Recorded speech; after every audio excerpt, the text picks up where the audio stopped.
All right, we are live.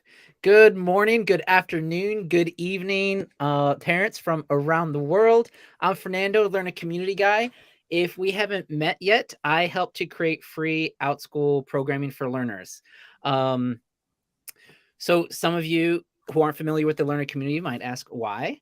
Well, we want Outschool to be an awesome and fun place for learners, and we want to create opportunities outside of their usual classes where learners can not only learn, of course, but they can get inspired, possibly by a new subject or find a new topic that they're interested in. They can have fun, and then they can also develop their skills, both academic and soft skills, and also find some leadership opportunities in the community that will help their entire learning journey. And of course, the mission is always to make one of the coolest places online for learners to be. If Outschool is fun and learning is fun, which it is and should be, then we all want more of it. And we are still at the very beginning of this stage in building our learner community. And right now, our programs consist of monthly themes. We have groups, classes, and contests. Then we have adventures, big sort of conventions, learning conventions like GameCon, Moneymakers Expo, the Great Outschool Campout. Plug for that. And then we also have learner organizations that we are developing, such as the Teen Multimedia Club. And you'll definitely hear more about that as we have Megan and Drea here that I forgot to introduce at the beginning of it. So you're sitting there like, oh, okay, Fernando, you just have us here and you haven't told anybody why we're here. But we will get to these special guests here. But again, I'm not quite ready yet to give away everything that we have coming down the pipeline, but we've been listening to what learners want and what parents and families want. And some of the learner needs and desires in learner community. But of course, more ideas are always welcome. So feel free to drop your comments, underneath this video or in the chat, about things that you might think would be great programming for learners that Outschool can offer outside of their usual classes. So without any further ado, I wanted to introduce to you some of the brains behind the operation. So put your hands together for Megan and Drea. Oh, wait, and I've got my applause thing somewhere here. Wait, where's it? Wait for it. And yeah, put your hands together for Drea and Megan.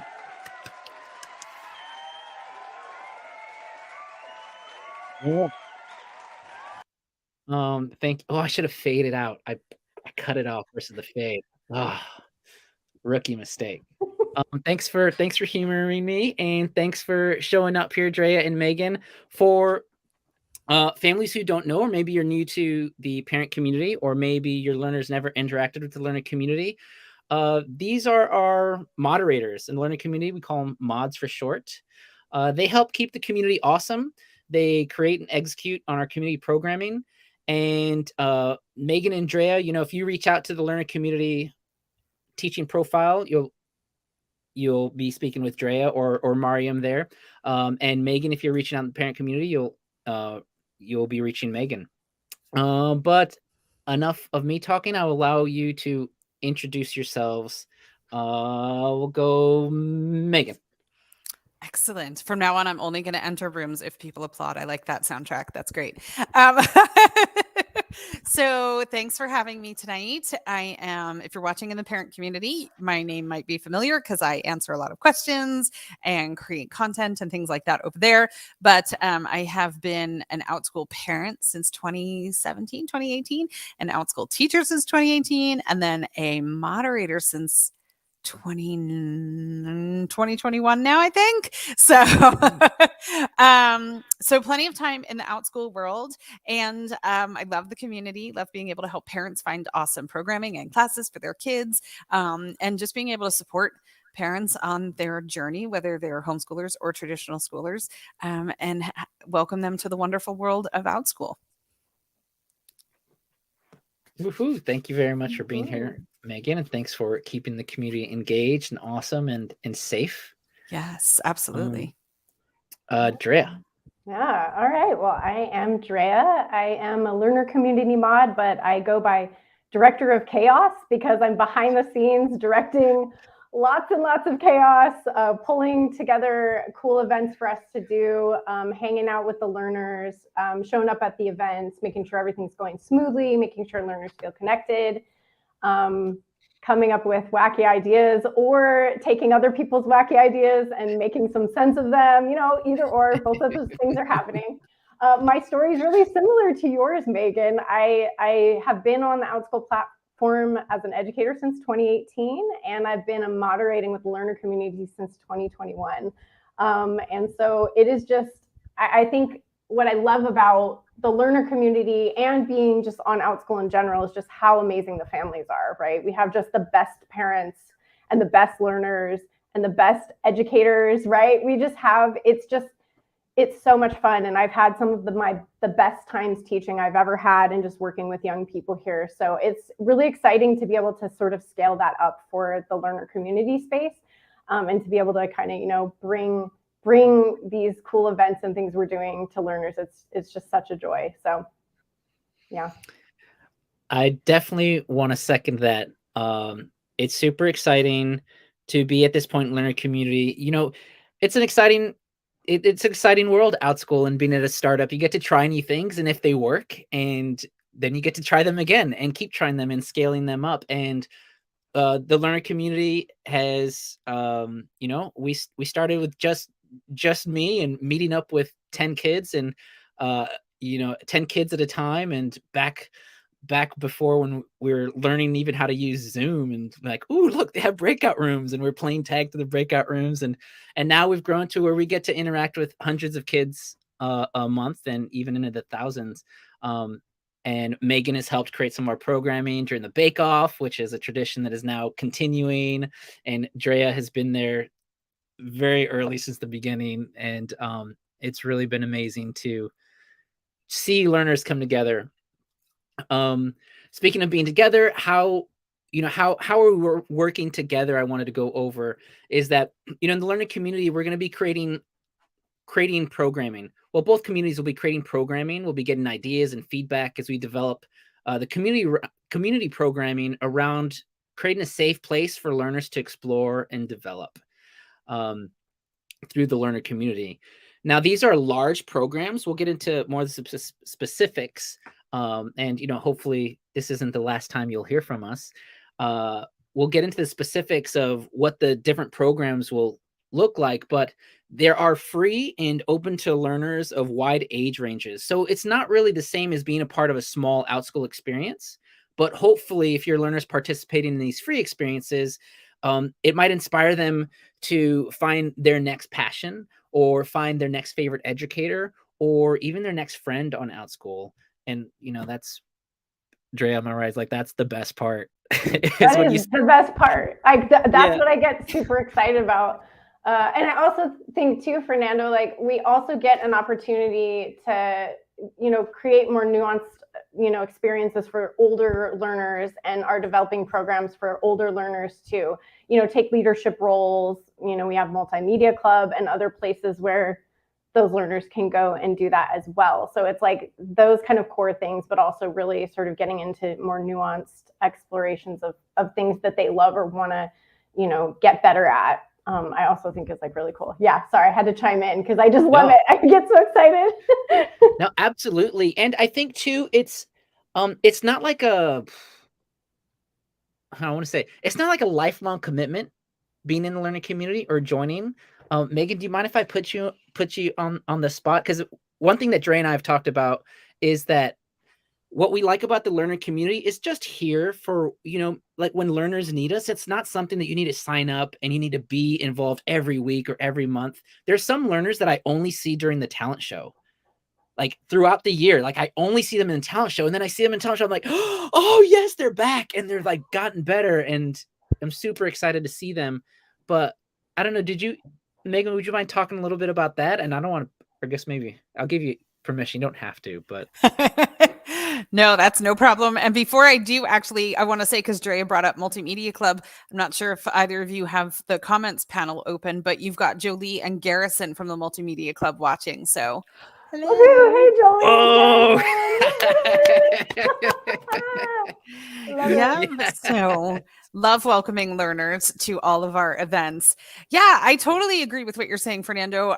My own children kind of pop in and pop out, right? So I know during the pandemic, especially, it was great for them to be able to just go and laugh and have fun and all of that. And it was funny because my oldest kiddo, his computer setup was across the room from mine, and so I'd be kind of just working at my desk or getting stuff done, right? And I could see Fernando's smiling face on the computer screen kind of coming towards me, right? And it's like, I didn't even, he had headphones on. I couldn't even hear anything, but I could just feel the joy that came through these meetings from just watching. And he'd be over there laughing, and he made some friends that carried into other classes and things like that. And so as my kids have gotten older, sometimes it's become trickier with their schedules to try and slot things. But then we still love to be able to pop in for different events. So last week, all of my kids attended the presentation by Hetty Boehm, the Holocaust survivor who visited us last week to share her amazing story of survival, and the conversations that we were able to have afterwards, and kind of support that and back that up and continue that conversation within our home was amazing. So even though it's not necessarily a weekly thing for some of my kids right now to be able to come to those special events or GameCon, which they absolutely loved, right? Where they can kind of pick and choose the things that really suit their interests, it's pretty magical. Yeah, totally. And I think just the idea is that there's always a space where they can come to. They're safe, they're welcome.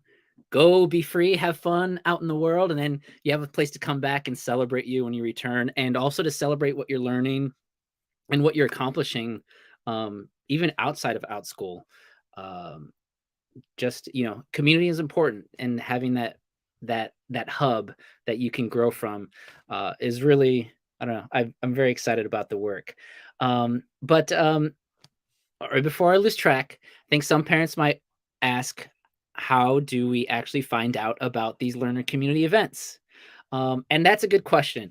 Uh, my goal is to make it as visible as possible and make it as easy to find as possible. That is still going to take some time before we can, just whoosh, we're everywhere.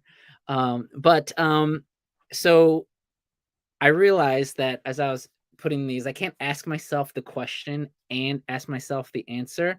So I told Megan and Drea right as they signed on that I'm going to put them on the spot, and we are going to play Jeopardy, where I will show the answer and then they will have to come up with the question.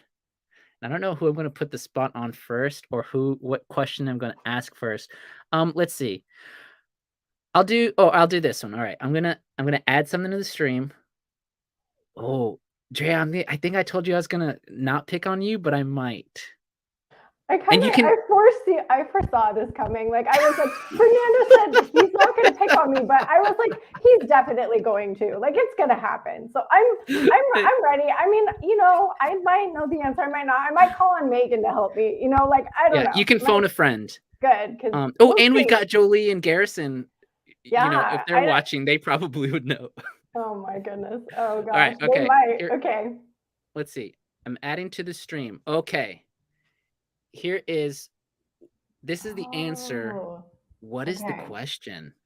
Oh, now remember, our topic is, how do we find out about learner community events? Yeah. The question is, where can I toggle on my email settings so I get notified about conversation and occasional updates about Outschool, which would include, right, learner community stuff. Yes. Right? Oh wait, I wonder if there's a sound effects for that one. Oh, cheering crowd. Oh yeah, cheering crowd. Yeah, that's one. Yay! Okay. Whew. Finally, they listen. Yeah. So we send a monthly parent newsletter at the beginning of the month, which will outline the programs that we have set.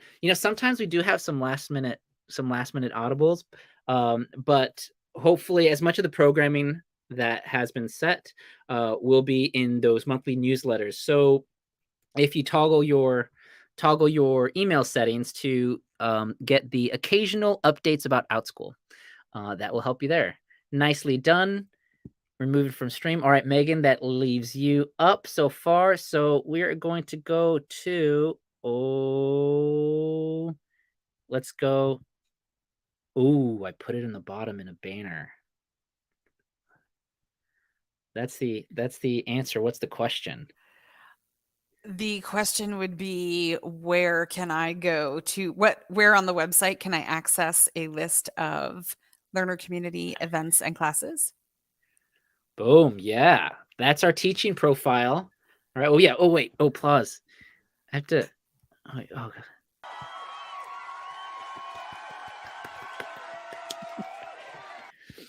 Clearly, this is why I work with kids and not adults generally, because adults be like, "Are you serious, Fernando? Don't." We get it. It was funny. No, it wasn't even funny the first time. Just move on.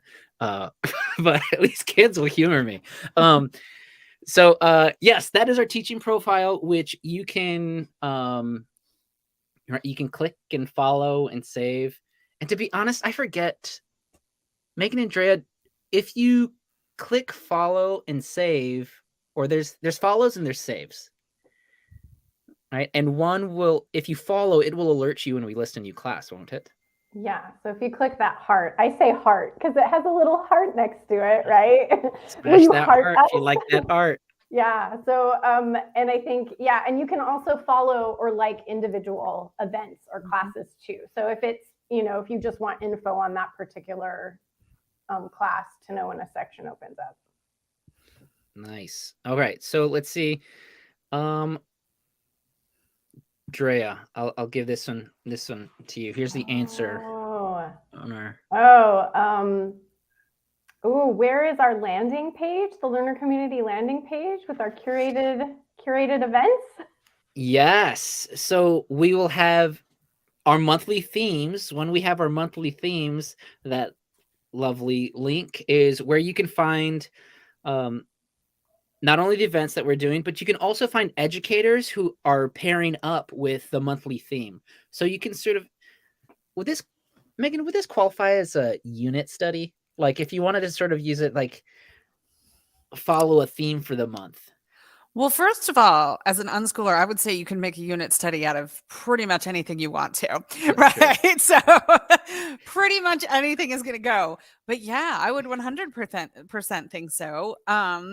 And I actually just hit up that landing page last night and signed up my kiddo for a 5-week class on Antarctica that is super exciting. And so I'm super pumped about that.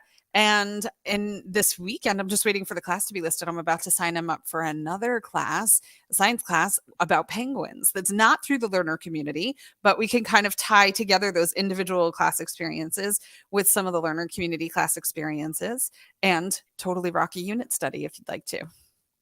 Yeah, and the hope there is that if a learner finds a topic that they enjoy, or maybe an educator that they enjoy in the program, trying to make it a little easier for you to find really what resonates with your learner.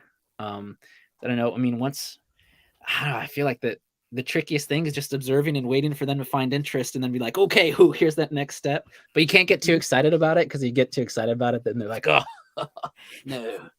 Not interested in that anymore. Yes. Well, we read a book in our homeschool parent book club a couple of months ago. And one of the big things they talked about was the way that they find interests is exposure, right? Like they're not going to be able to sit in a vacuum and just pluck something out of the sky and say, this is the thing that I love the most. But when we can kind of expose them to all sorts of little things, some things will kind of come and go in their lives. And then other things they're just going to grab onto and not be able to get enough of, right? So those classes through the learner community with these different themes are great ways to rotate through exposure. I love that you said that, because that's one of the things we talk about all the time. Like we're constantly talking about how we want them to, try new things and then go like do that and then dig deep. Yes. Yes, definitely. That's cool. All right, let's see. Ooh. All right. Drea. Oh.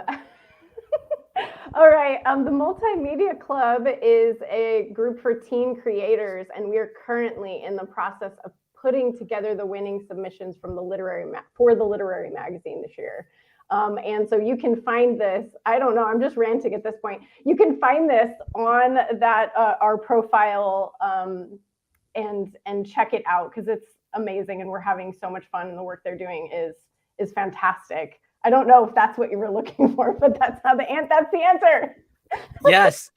Wait, you didn't phrase it in the form of a question. Oh, I was going to say it wasn't in the form of a question. I'm calling it. This is why I would never go on one of those game shows because I would lose. Okay, hold on. The question is, what cool things do we have for teen creators to do in the learner community? Nicely done. Oh, that was good. Yeah. So, yeah. More sort of, and that's as a product of, how do we keep our, sort of our young leaders that, they're growing up through the program and they're saying, oh, this is great. And, they just need a little extra to keep them building on their skills. And that's when it gets really fun, right? Was when you see your own learners like getting up and taking the reins. All right, Megan, you ready for it? Last one. I hope so. No pressure, but pressure. Everybody's watching. Let's see. Ooh, WOM. I don't even think I told Megan about this, but she usually finds out about stuff before I even know it myself. Writing and arts. Ooh. Learning month, literary month. Oh, art and literary month is good. The W. Okay. World. Thank you. Boom. Yes, World Art and Literary Month. Yes, that is our programming for, or wait, the question would be, what is the programming for March? There you go. Drea, I'm going to put you on the spot. Would you like to share all that we've got going on for WOM, World Art and Literary Month? Yes, Fernando, I have been waiting for you to ask me that question. Dun, dun, dun. Now I can Vanna White. I know that's not a Jeopardy thing, but I can kind of. So we have World Art and Literature Month going on. So we have World Art and Literature challenges going on in our theme group right now. So all month long, we're going to have challenges that are posted by the mods and guest educators, and also the learners themselves that are involving world art and literature. So that group is going on now. It opened today. So very, very exciting. We also have 2 events coming up. So on March 14th, we have Maria Thorne, who is an Outschool educator, joining us with Very Van Gogh Cityscape. And so we're going to make Van Gogh inspired art of cityscapes from our own creation that are inspired by Starry Night. So, and I have heard that Mrs. Maria is really a dragon and not a human, a dragon in a human suit. So that alone is why I'm excited about it, but also we get to make art. And then later in the month, we have Shaheen Rashid joining us for World Poetry Hour. So she's going to take us through an exploration of poetry from around the world to meet poets and listen to their poetry and talk about it and explore kind of what it looks like and just sort of interest us in that experience of poetry. And that's going to be on March 30th. So we have those. I'm so excited about both of those. I am a literature nerd, so I just really am like, yay! And an appreciator of art, even though my artistic skills do not go very far, but I do enjoy it a lot. So, so those are kind of our main things we have going on for WOM. WOM.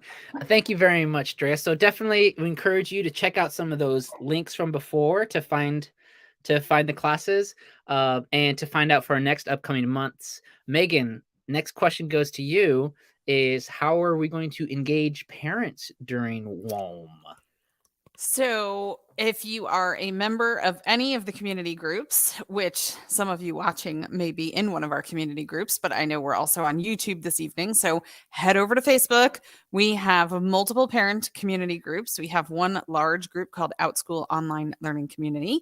And I will post like crazy in there about events that are coming up and ways that parents can get involved and ways that your learners can get involved. And then we also have some parenting groups that are broken out, one for homeschooling parents or parents of homeschoolers, and one for parents or caregivers of kids that go to brick and mortar schools. And so we've got all kinds of stuff being shared in those groups as well. I was telling Fernando and Dre before we hopped on that it never fails that whenever we have an event, there's always somebody after the fact that goes, "How did I not know this was happening?" Right? So I Facebook, that feed, it can be so tough, right? So the more you are in our groups and interact with our groups, the more likely you are to see things. But you can also turn notifications on for our groups if you'd like to, so that you'll never miss an event.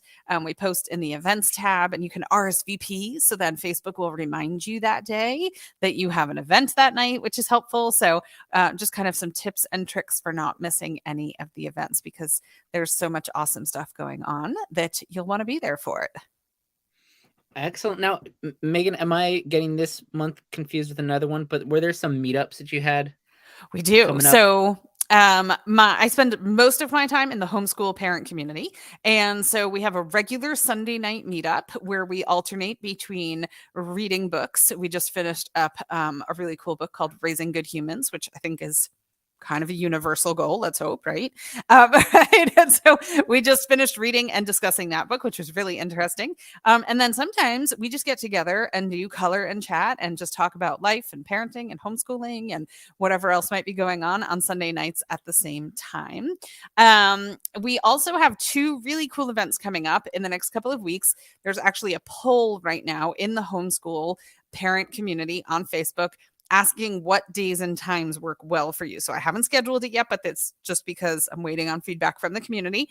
But we're going to get together to plan out our 2023-2024 homeschool years, right? Talk about resources and planning and what we're doing. So whether you've been homeschooling for 10 years, which I think this will be my 9th year homeschooling, so I'm almost there, or if it's going to be your first year homeschooling, come. Everybody is welcome, and we will chat and plan and figure out how to incorporate kiddos into all the awesome learner community events, and then springboard beyond that into the full Outschool catalog to make your homeschooling life so much easier.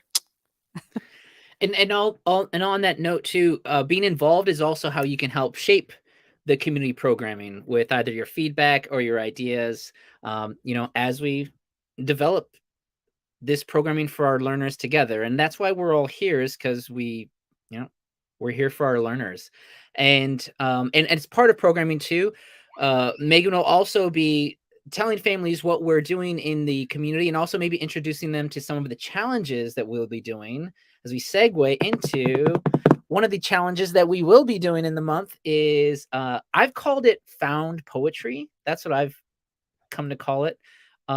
Drea, you call it redacted? I mean, it depends on how you're going to approach it. I like blackout or redacted poetry, but I think found poetry I think the challenge is going to be open to all the kind of different ways you can, find poetry around.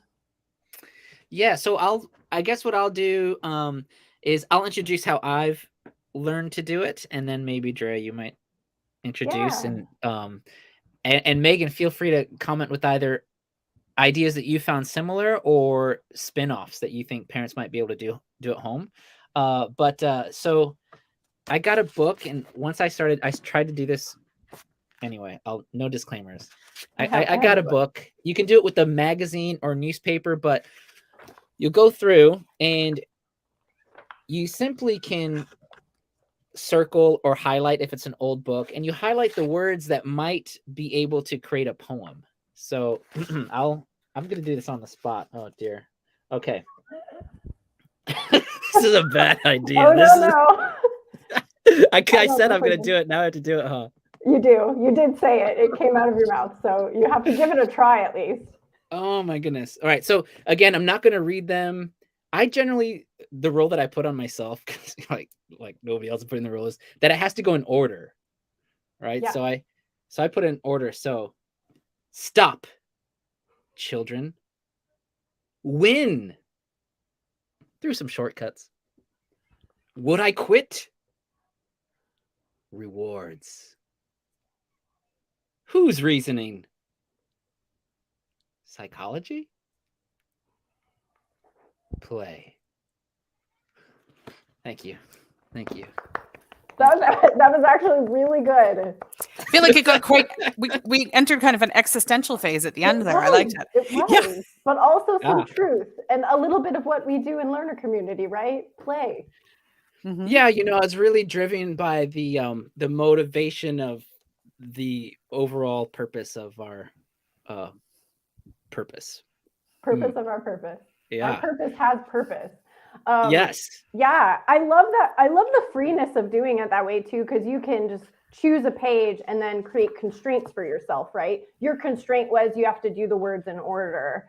And I think that segues nicely into my version of it, which is blackout poetry, where you only, I don't think you can see this very well, but you only leave the words you want to keep in your poem in there. And so I like to take old books that have sort of fallen apart and take a page completely out of context.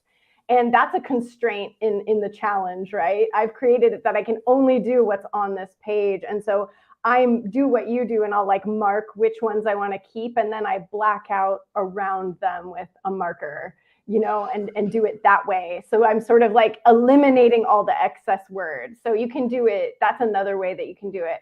So there's options. Another one that you brought up, Fernando, as a way is sort of, and this works really well with magazines, right? Because they're very visually striking and have different fonts, is to cut the words out and then sort of arrange them like those magnetic poetry games, right? So you can do that, and you can put them on paper, like glue them on paper.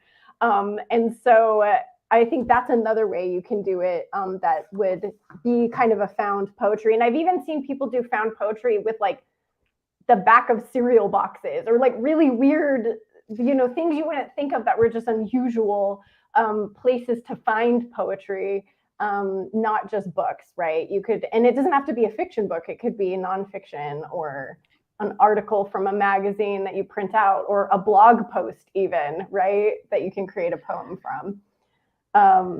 Yeah, I don't know, Megan. Megan, what do you think? Like, which way do you think you would, make a poem? So, I think I would like the visual of the redacted poetry that you talked about with the black marker, as long as it was a book that I was completely done with, right? Otherwise, if it was a favorite, I would go with Fernando's probably circling of the pencils. We are fairly minimalist as far as keeping things, so I don't have a big stack of magazines, which would be a tough one, right?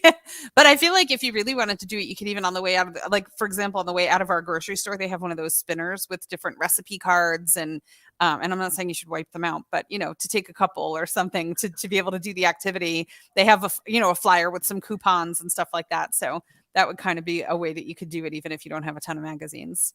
So I was laughing because I was kind of doing one in my head as you were chatting, and it just so happened that the book that I have open, I've got dog-eared at this page. And this is Out of the Dust, which is an amazing book. We're reading it for a class right now. But the whole thing is about food. So I was laughing because in the first line, there's the word hungry. And then it goes on to say canned meat, rice, potatoes, bakery, bread, milk, creamy milk, right? And I was like, oh, this is like the best poem ever, right? If you just pull all the food words out of this particular one, it make you hungry, but it was a pretty fun poem to do off the top of my head. Oh, that's awesome. I like that, especially with the delivery. I'm forgetting the poet's name. I won't think of it right now. But one thing that it reminded me too, I remember an activity I did with my boy, who's a super young reader, emerging reader. I don't know the name, but he decided what words I would write down, and of course they're like, poop, hit, bat. But I was trying to put words that he could read, and then he would take he would take the words and then make his own ridiculous sentences from them. And that's sort of like a spin off, which you could do it like if they can't write yet, you know, you could cut out the words. He was doing it where he was writing them and getting a kick out of it. But that's sort of like a spin off, you know, for someone who can't yet read, or maybe, you know, they can recognize maybe what bat looks like or what rat looks like, and hit and fall and poop, of course. Well, yeah. You can always... Obviously. Good to know you're teaching the essentials at your house, Fernando. Very important. Homeschool for the win. Yeah. I love, Megan, how you were pointing out that you have a book that you're currently reading. And I think this could definitely be beyond being a challenge that we're going to have in our group. Wink, wink. I'll keep an eye out for that. Besides that, also, I think could be a really cool activity if it's a part of your novel unit, right? Or I love the point you made about being minimalist. Like if you're checking books out of the library, right, and you obviously can't write in those, you can write the words down, like you, Fernando, like your child, and like go that way. Or you can make them artistic, write the words and make them really fancy, and then cut them out and glue them. Like there's so many ways that you can kind of approach it. And I think it ties really nicely in the way that we approach challenges in our groups, because we have what we call a challenge rebels. You know, it's like a hashtag challenge rebel. We give kind of directions on the challenge, but if they can kind of take it to a place, you know, take it creatively in a different direction, or use the resources they have. And, you know, we get in there and we're like, ooh, challenge rebel, I like it, you know, and sometimes like in the Great Outschool Campout, we were giving, you know, awards for challenge rebels of the week because there were so many great ideas that were coming out of it. So, you know, the sort of invention that comes from whatever resources or the way that your family sort of, you know, what materials are available to you is also just a really cool way to sort of, you know, make it fit what you're doing or what their interests are. So like I love that kind of different expressions. And I want to capture what you said and clarify for families who are watching, is that so we have the groups, right? It's a free group, the World Art and Literary Month challenges, and we'll have challenges in that group, one of which very might possibly be found poetry or redacted poetry, where, you know, you can also do these projects with your family at home, and then the learner can post into the group what they've been working on. They can spin off of it, right? Challenge Rebel. They can also challenge other learners. So if you have, you know, a learner who might be motivated by teaching other learners, you can use this group to say, ooh, that would be a great idea to take to other learners and challenge them. And what learners have, sort of like the reward in learner community, is that if they create a challenge that's a really good challenge for the group that's appropriate, they get to have their challenge pinned up to the top of the page where all the learners who enter the group will see their challenge. And it's just really cool to see them interact and get that sense of leadership opportunity, be recognized for, you know, what they're bringing, and really what they're bringing is an enthusiasm for learning and life, which is always great to be around. It's like... so much fun. It's just the best. Well, that being said, I want to thank Drea and Megan, not only for being here with me today, but being here with us on this journey. These powerhouses, community powerhouses, and really glad to have both of you on board. And it's really evident, you know, your love for learning and inspiring learners to do that, and helping families carry that love and passion throughout. So yeah, I just want to take a moment to thank you for your work. And if families and parents, you get to interact with Megan and Drea, you know, through the platform, you'll really enjoy it. It's definitely an honor. But is there anything, Megan or Drea, that I'm missing before we say goodbye for now? Not that I can think of. I think we covered it all. Cool. Perfect. And now that I'm wrapping up, I'm like, oh wait, did I have a final call to action? Check my notes. You always have to have You always have to have a call to action, right? All right. Oh, I did. Call to action. All right. So reach out to Megan for free stuff and the free stuff that we've got learner community going on learner community. Follow the learner community profile. Open up your Outschool email notifications to stay tuned for our community-led programming. And don't be a stranger. Any questions at all, send them our way. Any ideas, send them our way. And thanks so much for being here for your learners. And can we say Megan? a special good night to Jolie and Garrison because they've been watching this Yes, whole time Jolie and loved and it. Garrison, woohoo! Yes, Yes. legends. All right, Okay. we will catch you on the flip side. Thanks so much for being here. Bye.